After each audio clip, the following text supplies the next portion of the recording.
We start with breaking news at 5. Look at this, a wild and dangerous chase up in northwest Houston. It ends in a neighborhood there. People are now in custody.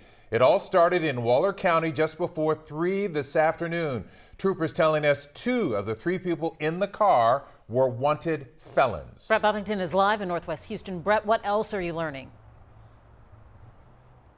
Well, the end of this chased me about the only part of it that wasn't wild. This ended here at the bottom of Independence Heights. 3 people in the car. The driver just pulled over in a driveway, and all 3 of the people got out. This high-speed chase might have ended here on East 38th Street, but it started a ways away. DPS special agents and troopers tried to pull this Lexus over near the Harris County-Waller County line. The driver took off, came down the Northwest Freeway at times at speeds over 100 miles per hour. There were several tries to use spike strips to pop the car's tires, including a close call with a Harris County Sheriff's deputy.